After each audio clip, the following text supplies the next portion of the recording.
بھانجا بھاگ بھاگ کر میرے کام کرتا. میں نے نوکر کو چھٹی کروائی اور بھانجے کو مستقل اپنے پاس رکھ لیا. رات ہوتی تو پاس ہی سلا لیتی کیونکہ میں تنہا رہتی تھی. لیکن ایک رات ایمرجنسی بن گئی. بھانجے کو جگایا تو بولا اب اونٹ آیا پہاڑ کے نیچے. میرے ہوش اڑ گئے اس رات بھانجے نے. ایک دن میرے گھر کی لائٹ خراب ہو گئی. شوہر کی میٹنگ تھی اسی لیے اس نے گھر لیٹ آنا تھا. اسی وقت بہن کا فون آ گیا. اس نے میری پریشانی کی وجہ پوچھی تو میں نے بتا دی اور ساتھ میں یہ بھی کہا کہ تمہارا شوہر اگر فری ہو تو اسے بھیج دینا. یہ سن کر وہ کہنے لگی میرا شوہر بازار سبزی لینے گیا ہوا ہے. ہاں البتہ عادل گھر پر ہے, اسے بجلی کا کام بھی آتا ہے, میں اسے تمہارے گھر بھیج دیتی ہوں. میری بہن نے اپنے بڑے بیٹے کا نام لیا تو میں نے اسے فوراً کہہ دیا ہاں پلیز عادل کو بھیج دو, ابھی میں نے کھانا بنانا ہے اور گھر میں بہت اندھیرا ہے. یہ کہہ کر میں نے فون رکھ دیا اور عادل کے آنے کا انتظار کرنے لگی. میں اپنے بھانجے عادل کے بارے میں سوچنے لگی کہ وہ چھوٹے وقت کا کتنا شرارتی ہوا کرتا تھا. مگر اب تو ہماری ملاقات کافی وقت کے بعد ہو رہی تھی کیونکہ دوسرے شہر چلا گیا تھا جہاں وہ ایک کورس کر رہا تھا. اسی لیے میں جب بھی بہن کے گھر جاتی تھی عادل نہیں ہوتا تھا, جبکہ اس کے چھوٹے بہن بھائی مجھ سے لپٹ جاتے تھے. ابھی میں یہ سوچ کر مسکرا رہی تھی کہ دروازے پر بیل ہونے لگی. میں نے دروازہ کھولا تو آگے ایک ہینڈسم سا لمبا چوڑا نوجوان کھڑا تھا. ارے عادل تم تو بہت بڑے ہو گئے ہو. اپنے بھانجے کو دیکھ کر میں حیران رہ گئی. اور آپ ابھی تک ویسی کی ویسی ینگ اور حسین ہیں. عادل نے فوراً سے مجھے اپنے گلے سے لگا لیا. میں بھی اس کی باہوں میں سما گئی مگر مجھے اس وقت ایک عجیب سا احساس ہوا, اس لیے میں فوراً اس سے الگ ہو گئی. ارے آپ تو اپنی تعریف سن کر شرما گئیں, عادل نے ہنستے ہوئے کہا. کہاں کی حسین اور کیسی تعریف, تمہاری ماں اور مجھ میں 3 سال کا فرق ہے. یہ سن کر عادل نے مجھے حیرانی سے دیکھا. لیکن میری ماں تو بڈھی لگتی ہے. یہ سن کر میں نے اس کا کان پکڑ لیا. ابھی یہ بات تمہاری ماں کو بتاتی ہوں. میری یہ بات سن کر وہ ہنسنے لگا اور کان پکڑ کر معافی مانگی. اچھا اب جلدی سے کام پر لگ جاؤ. میں نے اسے ڈرائنگ روم میں کھڑا کر دیا اور خود کچن میں آ گئی. وہ اپنا کام کرنے لگا جبکہ میں سوچنے لگی کہ آج کیا پکاؤں, کیونکہ اب تو عادل بھی آ چکا تھا اور میں سوچ رہی تھی کہ میرا بھانجا کافی دنوں کے بعد آیا ہے, اس لیے اسے کھانا کھائے بغیر نہیں جانے دوں گی. مگر اسی وقت لائٹ آ گئی. میں جلدی سے ڈرائنگ روم میں آئی اور کہا تم تو واقعی اس کام کے ماہر ہو. میں نے اسے شاباشی دی. اسی وقت لائٹ چلی گئی اور گھپ اندھیرا ہو گیا. میں کچن میں بھی نہیں جا سکتی تھی جہاں ایمرجنسی لائٹ چل رہی تھی, اسی لیے میں دوبارہ لائٹ ٹھیک ہونے کا انتظار کرنے لگی. تبھی اچانک کسی نے پیچھے سے چٹکی کاٹی. میں تو ششدر رہ گئی. اچانک اسی وقت لائٹ آ گئی. میں نے دیکھا کہ عادل کے پیچھے میرے شوہر بھی کھڑے ہیں. میں انہیں دیکھ کر حیران رہ گئی. ارے آپ کب آئے, آپ کی تو میٹنگ تھی. میری بات سن کر انہوں نے کہا بس ابھی آیا ہوں. لائٹ نہیں تھی تو تم لوگوں نے مجھے اندر آتے دیکھا ہی نہیں. یہ سن کر میں نے اس سے کہا مت پوچھیں, اس لائٹ نے مجھے صبح سے پریشان کیا ہوا ہے. یہ سن کر عادل کہنے لگا آپ لائٹ ٹھیک ہو گئی ہے, بے فکر ہو جائیں. یہ سن کر وہ باہر کی طرف جانے لگا. تبھی میں نے اسے پیچھے سے پکار لیا تم کہاں جا رہے ہو, کھانا کھا کر جانا. یہ سن کر وہ کہنے لگا کھانا ایک دوست کے ساتھ کھاؤں گا, آپ کے ساتھ پھر کبھی. یہ کہہ کر وہ چلا گیا جبکہ میرے شوہر کمرے کی طرف بڑھ گئے. جبکہ میں حیران پریشان سوچ رہی تھی کہ چٹکی والی حرکت کس نے کی تھی, عادل نے یا میرے شوہر نے. اس کے ٹھیک 2 دن کے بعد عادل میرے گھر پر تھا. وہ میرے لیے کچھ کپڑے لایا تھا جو میں نے ایک ٹیلر کو دیے تھے. میں وہاں سے نہ لا سکی. میری بہن کے کپڑے بھی وہی ٹیلر سیتا تھا, اسی لیے عادل اپنی ماں کے کپڑے لینے گیا تو میرے کپڑے بھی لے آیا. میں نے اس کا شکریہ ادا کیا تو وہ کہنے لگا آج کھانا کھا کر جاؤں گا, اسی لیے 9 شکریہ. یہ سن کر میں فوراً کچن کی طرف گئی اور اس کی پسند کا کھانا جھٹ پٹ بنا لیا. میں باہر آئی تو وہ میرے بیڈ پر لیٹا ہوا تھا. اس کے ہاتھ میں میری ساڑی تھی جسے دیکھ کر وہ کہنے لگا لوگ اس عمر میں موٹے ہو رہے ہیں اور آپ سمارٹ. یہ سن کر میں سمجھ گئی کہ وہ یقیناً اپنی ماں کی بات کر رہا تھا کیونکہ وہ بہت موٹی ہوتی جا رہی تھی. میں نے اس کے سر پر چپت لگائی تو اس نے میرا ہاتھ پکڑ لیا اور اسے چوم لیا. اس کے بہن بھائی بھی ایسے ہی کرتے تھے مگر عادل مجھے بہت عجیب نظروں سے دیکھنے لگتا تھا. میں نے اس بات کو نظر انداز کر دیا. میں نے سوچا کہ یہ بڑا ہو رہا ہے اسی لیے اس کا مجھے پیار کرنا عجیب فیل ہو رہا ہے. میں آئینے کے سامنے آ کر اپنے بال ٹھیک کرنے لگی. میں نے کھانا بنا لیا تھا اسی لیے سوچا کہ ابھی تیار ہو جاتی ہوں. تبھی عادل میرے پیچھے آیا اور کہنے لگا میں نے آپ کو ساڑی پہنے کبھی نہیں دیکھا, یہ نئی ساڑی مجھے پہن کر دکھائیں. یہ سن کر میں نے اسے گھور کر دیکھا. میں تمہارے گھر اکثر ساڑی پہن کر ہی آتی تھی, یاد ہے جب میری نئی شادی ہوئی تھی. ویسے بھی یہ نئی ساڑی مجھے ایک پارٹی میں پہن کر جانی ہے. یہ پارٹی میرے شوہر کے باس نے دی ہے. یہ سن کر عادل نے برا سا منہ بنا لیا اور کہنے لگا تب میں چھوٹا تھا اسی لیے غور سے نہیں دیکھا ہوگا, اب پہن کر دکھائیں صرف میرے لیے. یہ سن کر میں نے اسے پیچھے دھکا دیا اور کہا تو اب کون سا تم بڑے ہو گئے ہو, میرے لیے تو تم بچے ہی ہو. مگر عادل نے ضد پکڑ لی اور مجھے وہ ساڑی پہننی پڑی. ہم کھانا کھانے آئے تو عادل بس مجھے ہی دیکھتا رہا اور میں اسے نظر انداز کر کے کھانا کھاتی رہی۔ اس کے بعد عادل روز روز ہمارے گھر آنے لگا۔ اسے میرے شوہر کے آنے جانے کا وقت معلوم ہو گیا تھا، اسی لیے وہ اسی وقت آتا تھا جب میرا شوہر گھر پر نہیں ہوتا تھا۔ یہ بات مجھے اچھی نہیں لگ رہی تھی، مگر اسے کیا کہتی، وہ میرا اپنا ہی تو تھا۔ لیکن وہ جب گھر آتا میں چوکنی ہو جایا کرتی تھی۔ ایک دن عادل گھر آیا تو میری نوکر سے لڑائی ہو رہی تھی۔ یہ نوکر میرے شوہر نے رکھا تھا اور اس سے ہم باہر کے کام کرواتے تھے۔ ہم اسے اچھی تنخواہ دیتے تھے، مگر اب یہ روز روز نخرے کرنے لگا تھا۔ کبھی کہتا مجھے گاؤں جانے کے لیے چھٹی چاہیے، کبھی کہتا کہ میری تنخواہ زیادہ کر دیں۔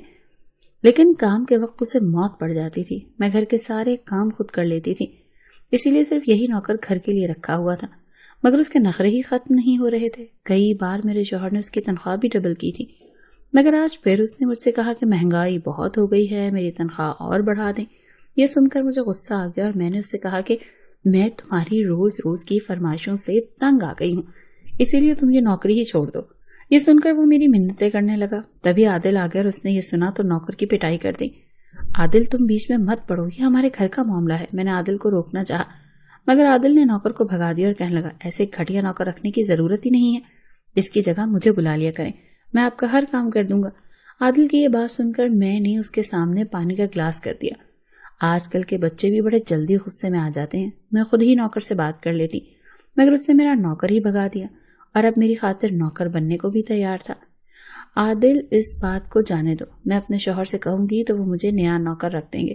تم اپنی تعلیم پر توجہ دو، تمہاری ماں کو تم سے بہت امیدیں ہیں، تم بس اپنی پڑھائی پر توجہ دو۔ یہ سن کر عادل کہنے لگا میں نے ابھی ایک کورس مکمل کیا ہے، ابھی اس کا رزلٹ آنے تک میں بالکل فری ہوں، میں تب تک آپ کا نوکر بننے کو تیار ہوں، وہ بھی فری میں۔ یہ کہہ کر وہ ہنسنے لگا۔ لیکن آپ نے یہ بات ماں سے نہیں کہنی بس۔ عادل کی یہ بات سن کر میں چونک گئی۔ وہ کیوں؟ کیونکہ وہ میری ماں ہے نا، انہیں اچھا نہیں لگے گا کہ ان کا بیٹا کسی کا نوکر بن جائے۔ یہ سن کر مجھے بھی ہنسی آ گئی۔ اس دن کے بعد میں نے عادل سے کہا کہ وہ جب فری ہوگا آ کر میرے کام کر دیں، مگر اس دوران میں نے اپنے شوہر سے کہہ دیا کہ وہ نیا نوکر تلاش کر لیں، کیونکہ میں نہیں چاہتی کہ عادل نوکروں والے کام کرے۔ مگر شاید یہ بات میرے شوہر کو بھول گئی تھی، یا شاید اسے بھی ابھی تک نوکر نہیں ملا تھا، تبھی وہ کئی دنوں تک نوکر نہیں آیا اور عادل بے چارہ ہی کام کرتا رہا۔ ایک دن میں فری تھی تو سوچا کہ بہن کے گھر چلی جاتی ہوں۔ وہاں گئی تو اس کے دونوں بچے مجھے دیکھ کر خوش ہو گئے، لیکن عادل گھر پر نہیں تھا۔ میں نے بہن سے پوچھا تو کہنے لگی عادل گھر پر نہیں ہے، پتہ نہیں سارا دن کہاں آوارہ پھرتا رہتا ہے۔ کورس مکمل کر لیا ہے تو خود کو پڑھائی سے مکمل آزاد سمجھ لیا ہے۔ میں نے شوہر سے کل بھی کہا تھا کہ لڑکے کا پتہ کریں، یہ سارا دن کہاں چھپا رہتا ہے۔ یہ سن کر مجھے حیرانی ہوئی، تمہیں عادل نے کچھ نہیں بتایا؟ یہ سن کر میری بہن بھی چونک گئی۔ کیا مطلب؟ کیا نہیں بتایا؟ یہ سن کر میں نے اسے بتایا کہ آج کل عادل میرے گھر ہی ہوتا ہے۔ یہ سن کر وہ چونک گئی، اچھا مجھے یہ بات عادل نے نہیں بتائی اور نہ تم نے مجھے کال کر کے بتائی۔ یہ سن کر میں نے بہن سے کہا کہ مجھے لگا تھا کہ یہ بات تمہیں عادل نے بتائی ہوگی، اور میں بھی تو آج تمہارے گھر آئی ہوں۔ یہ سن کر میری بہن پرسکون ہو گئی اور کہنے لگی اچھا ہے، میں تو عادل کی وجہ سے بہت پریشان تھی۔ شوہر میرا کام کے سلسلے میں بیزی رہتا ہے اور مجھے اس موٹاپے نے تنگ کر رکھا ہے، ورنہ تمہارے گھر آتی تو یہ بات مجھے پتہ چل ہی جاتی۔ خیر یہ بھی ٹھیک ہے کہ وہ آوارہ دوستوں کے ساتھ پھرنے کے بجائے اپنی خالہ کے گھر چلا جاتا ہے، تم ذرا اس کا خیال رکھا کرو۔ میری بہن مطمئن ہوئی تو میں اسے کہنے لگی اپنا خیال رکھا کرو، تمہارا وزن بہت بڑھ رہا ہے۔ اس دن میں بہن کے گھر سے کھانا کھا کر آئی، مگر جب تک میں وہاں رہی عادل گھر نہیں آیا۔ میں گھر واپس آئی تو شوہر کو کال کی، اس نے کہا میں گھر دیر سے آؤں گا۔ یہ سن کر میں پرسکون ہو گئی، مگر میں جیسے ہی اپنے کمرے میں آئی حیران رہ گئی۔ سامنے میرے بیڈ پر عادل سو رہا تھا، وہ گہری نیند میں تھا، اسی لیے میں نے اسے نہیں جگایا۔ ادھر میری بہن کا میسج آیا کہ ابھی تک عادل گھر نہیں آیا۔ میں نے عادل کی تصویر بنائی اور بہن کو واٹس ایپ کر دی۔ یہ دیکھ کر میری بہن کہنے لگی یہ عادل کو کیا ہوتا جا رہا ہے، آج کل وہ تمہارے گھر کچھ زیادہ چکر نہیں لگا رہا؟ یہ سن کر میں نے اسے کہا کہ عادل اب بڑا ہو رہا ہے، اسی لیے تبدیلی چاہتا ہے، تم بے فکر رہو، میں اس کا خیال رکھوں گی۔ یہ سن کر میری بہن تو بے فکر ہو گئی، مگر میں بے چین تھی کہ شوہر آئے گا تو اسے کیا جواب دوں گی۔ یہ سوچ سوچ کر میں پریشان ہو گئی۔ اسی وقت شوہر کی کال آ گئی اور اس نے مجھ سے کہا کہ میں ایک ضروری کام کے سلسلے میں شہر سے باہر جا رہا ہوں، دروازہ لاک کر کے سو جاؤ۔ یہ سن کر میں مطمئن ہو گئی، ایسا پہلے بھی کئی بار ہوا تھا، اسی لیے میں پہلے بھی گھر میں اکیلی رہ چکی تھی، لیکن آج تو گھر پر عادل بھی موجود تھا، اسی لیے میں مطمئن ہو کر دوسرے کمرے میں آ گئی اور مجھے نیند آ گئی۔ میں صبح جاگی تو عادل کے کمرے میں جھانکا، وہ ابھی تک سو رہا تھا۔ میں نے اسے ہاتھ لگایا تو چونک گئی کیونکہ اسے بہت تیز بخار تھا۔ میں نے اسے نیند سے جگایا تو اس نے مجھ سے کہا کہ میرے سر میں بہت درد ہے۔ میں نے ڈاکٹر کو کال کی اور اس لیے چائے بنا کر لے کر آئی۔ میں عادل کا سر دبانے لگی۔ مجھے آپ بہت اچھی لگتی ہیں، میرا دل کرتا ہے میں ہمیشہ آپ کے پاس رہوں۔ عادل بے ہوشی میں عجیب و غریب بول رہا تھا۔ یہ میری بہن کا بیٹا تھا۔ میں نے اس کا ماتھا چوم لیا۔ خدا نے میری جھولی خالی رکھی تھی، لیکن میری بہن کی جھولی بچوں سے بھر دی تھی۔ ان بچوں کو میں اپنی اولاد ہی سمجھتی تھی، اسی لیے عادل کو بخار میں دیکھ کر میں تڑپ گئی تھی۔ ڈاکٹر آیا تو اس نے عادل کو دوائی دی اور وہ شام تک لیٹا رہا۔ اس دوران میں نے اپنی بہن کو یہ بات بتائی تو وہ فوراً میرے گھر آ گئی۔ عادل کچھ دیر پہلے مجھ سے باتیں کر رہا تھا، مگر ماں کو دیکھ کر اس نے اپنی آنکھیں بند کر لیں اور سو گیا۔ اس کی ماں نے کہا کہ عادل اب گھر چلو، تمہارے باپ کو بھی تمہاری فکر ہو رہی ہے، مگر عادل نے کوئی جواب نہیں دیا۔ میری بہن کا چہرہ بھج گیا، اسی لیے میں نے اسے کہا کہ عادل سو گیا ہے، جاگے گا تو میں خود اسے لے کر گھر چھوڑاؤں گی۔ یہ سن کر میری بہن چلی گئی۔ مجھے ایسا لگ رہا تھا کہ دونوں ماں بیٹے کے بیچ کچھ چل رہا ہے، مگر میری بہن یہ بات مجھے نہیں بتا رہی۔ مجھے اس بات پر حیرت ہو رہی تھی۔ ماں کے جاتے ہی عادل نے اپنی آنکھیں کھول دی اور مجھ سے کہا میرا سر دبا دیں۔ میں نے اس کا سر اپنی گود میں رکھ دیا۔ عادل، تم نے اپنی ماں کو دیکھ کر آنکھیں کیوں بند کر لیں؟ یہ سن کر عادل کچھ دیر تو خاموش رہا۔ میں نے اصرار کیا تو کہنے لگا، ماں مجھ سے خوش نہیں، اسے لگتا ہے کہ میں جوں بڑا ہوتا جا رہا ہوں بدتمیز ہوتا جا رہا ہوں۔ وہ ابو کے سامنے میری بے عزتی کرتی ہیں، اسی لیے میں گھر ہی نہیں جانا چاہتا ہوں۔ عادل کی یہ بات سن کر میں چونک گئی۔ میری بہن تو بہت اچھی اور پڑھی لکھی ماں تھی، وہ یہ بات جانتی تھی کہ بچوں کے ساتھ کیسا برتاؤ کرنا تھا، مگر عادل تو کوئی اور ہی سٹوری سنا رہا تھا۔ اسی لیے میں نے عادل سے کہا کہ وہ تمہاری ماں ہے، اس لیے تمہاری پرواہ کرتی ہے اور چاہتی ہے کہ تم اپنا قیمتی وقت ضائع مت کرو۔ یہ سن کر عادل نے برا سا منہ بنا لیا اور کہنے لگا، ہاں، دوسروں کے سامنے میری بے عزتی کر کے انہیں لگتا ہے کہ وہ میری پرواہ کرتی ہیں۔ عادل کی یہ بات سن کر میں سمجھ گئی کہ دونوں ماں بیٹے کے بیچ میں کوئی غلط فہمی ہو گئی تھی۔ میں نے سوچا مجھے ان دونوں کے آمنے سامنے بیٹھ کر بات کرنی چاہیے تھی، کیونکہ عادل ابھی بچہ تھا، وہ بگڑ سکتا تھا، لیکن مجھے یہ بات کرنے کا موقع نہ مل سکا، کیونکہ اگلے دن عادل تو چلا گیا مگر میرا شوہر آ گیا تو کہنے لگا مجھے کچھ ہفتوں کے لیے شہر سے باہر جانا تھا، تم چاہو تو اپنی بہن کے گھر جا کر رہ سکتی ہو۔ یہ سن کر میں اداس ہو گئی اور ان سے کہا کہ آج کل تم کچھ زیادہ ہی مصروف ہو گئے ہو، مجھے بالکل وقت نہیں دے رہے۔ یہ سن کر میرے شوہر نے کہا، یہ کچھ دنوں کی بات ہے، اس کے بعد تمہارے لیے ایک سرپرائز ہے۔ میں نے اس سے پوچھنے کی بہت کوشش کی مگر اس نے مجھے نہیں بتایا اور چلا گیا۔ اس کے جانے کے بعد میں سوچنے لگی کہ میں کچھ دن کے لیے اپنی بہن کے گھر چلی جاتی ہوں، وہیں پر اس سے بات بھی کر لوں گی۔ مگر عادل گھر پر آ گیا اور کہنے لگا کہ جب تک آپ کے شوہر واپس نہیں آ جاتے میں تب تک آپ کے پاس رہوں گا۔ یہ سن کر میں نے اسے منع کرنا چاہا مگر میں جانتی تھی کہ وہ بہت ضدی تھا، یہ بات نہیں مانے گا، اسی لیے میں چپ ہو گئی اور سوچا کہ عادل کچھ دن بعد خود ہی چلا جائے گا، تب میں اپنی بہن کے گھر چلی جاؤں گی۔ مگر عادل میرے بہت قریب آ چکا تھا، اسے میرے گھر رہنا اچھا لگتا تھا، وہ بھاگ بھاگ کر میرے گھر کام کرنے آتا تھا، میں جو بھی کام کہتی وہ فوراً کر دیتا تھا، مگر جب بھی ماں کا ذکر آتا تھا وہ بد مزہ سا ہو جاتا تھا۔ اس دن بھی میری بہن کی کال آئی تو وہ عادل سے بات کرنا چاہتی تھی، مگر عادل نے مجھے دور سے ہی اشارہ کر دیا اور کہا کہ ماں سے کہہ دیں کہ میں یہاں نہیں ہوں بلکہ کسی دوست کے گھر ہوں۔ میں نے اس کی خاطر اپنی بہن سے یہ جھوٹ بول دیا۔ وہ خوش ہو گیا اور میرے گلے سے لگ گیا، کہنے لگا آپ بہت اچھی خوشبو لگاتی ہیں۔ یہ سن کر میں نے اس سے کہا میں اسے یہ گفٹ کر دوں گی۔ یہ سن کر اس نے مجھ سے کہا مجھے آپ بھی بہت اچھی لگتی ہیں، کاش آپ بھی میری ہو جاتی۔ یہ سن کر میں چونک گئی اور عادل کو خود سے الگ کر دیا۔ آج اس نے بہت عجیب بات کر دی تھی۔ میں کچن میں آ گئی اور کھانا بنانے لگی۔ اس دوران عادل کے دوست کا فون آ گیا اور وہ کہنے لگا کہ مجھے اپنے دوست کے ساتھ کہیں جانا ہے، میں شام تک گھر آ جاؤں گا، تب ہم دونوں ایک مووی دیکھیں گے۔ میں چپ کھڑی رہی۔ وہ جو ہی گھر سے نکلا میں اپنی بہن کے گھر آ گئی اور اسے عادل کی عجیب و غریب حرکتوں کے بارے میں سب بتا دیا۔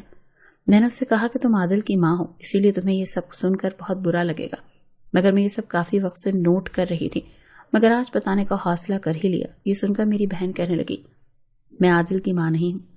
یہ سن کر میری آنکھیں پھٹی کی پھٹی رہ گئی۔ یہ تم کیا کہہ رہی ہو؟ میرے پوچھنے پر وہ کہنے لگی ہاں یہ سچ ہے، عادل میرا بیٹا نہیں ہے اور نہ ہی تمہارا بھانجا ہے۔ تمہیں یاد ہے جب میں شادی کے بعد ہنی مون منانے شمالی علاقہ جات میں گئی تھی؟ یہ سن کر مجھے سب کچھ یاد آ گیا۔ میں نے اسے جلدی جلدی کہا ہاں مجھے یاد ہے، لیکن اس کا عادل کے ساتھ کیا تعلق؟ یہ سن کر وہ کہنے لگی دراصل عادل ہمیں وہیں ملا تھا، اس کی ماں ایک حادثے میں مر چکی تھی اور یہ سڑک پر پڑا رو رہا تھا۔ اسے دیکھ کر میں رک گئی اور اپنے سینے سے لگا لیا۔ ہم اسے اپنے ہوٹل لے آئے اور ہم نے فیصلہ کیا کہ ہم اسے پالیں گے، مگر میرے شوہر نے کہا کہ اگر ہم اسے ابھی واپس گھر لے گئے تو یہ میرا اپنا بیٹا نہیں کہلائے گا، جب یہ بڑا ہوگا تو لوگ اسے بتا دیں گے کہ یہ ہمارا بیٹا نہیں تھا بلکہ ہم نے اسے سڑک سے اٹھایا تھا۔ یہ سن کر میں چونک گئی اور شوہر سے پوچھا کہ ہمیں کیا کرنا چاہیے تھا۔ تب میرے شوہر نے مجھ سے کہا کہ میں سب کو بتا دیتا ہوں کہ تم یہاں آ کر امید سے ہو گئی ہو اور تمہیں ڈاکٹرز نے لمبے سفر سے منع کیا ہے، اسی لیے ہم واپس نہیں آ رہے. تب ڈیلیوری کا وقت قریب آئے گا تو ہم سب کو یہی بتائیں گے کہ تم نے اس بچے کو جنم دیا تھا اور یہ ہمارا اپنا بچہ ہے. یہ کہانی سن کر میں چونک گئی. مجھے یاد ہے تم نے یہ بات مجھے بھی ایسے ہی کہی تھی، مگر میں تمہاری بہن تھی، تم مجھے تو سچ بتا سکتی تھی. میں نے اس سے شکوہ کیا تو وہ کہنے لگی، میرے شوہر نے کہا کہ اس بچے کو کبھی اس بات کا پتہ نہیں چلنا چاہیے کہ یہ ہمارا اصل بیٹا نہیں ہے، اسی لیے راز ہمارے بیچ ہی رہنا چاہیے. یہ سن کر میں سمجھ گئی کہ میری بہن نے اپنے شوہر کے ڈر سے یہ بات مجھے نہیں بتائی. عادل میرا سگا بھانجا نہیں تھا، اسی لیے وہ مجھ سے ایسی باتیں کرتا تھا تو مجھے اچھا نہیں لگتا تھا. میں شوہر کے آنے تک اپنی بہن کے گھر رہی اور عادل مجھ سے خفا رہا، مگر اس کے لیے یہی بہتر تھا. میرا شوہر واپس آیا تو اس نے مجھ سے کہا کہ ہم یہ ملک چھوڑ کر دبئی جا رہے ہیں. یہ سن کر میں دبئی آ گئی اور یوں عادل مجھ سے ہمیشہ کے لیے دور ہو گیا.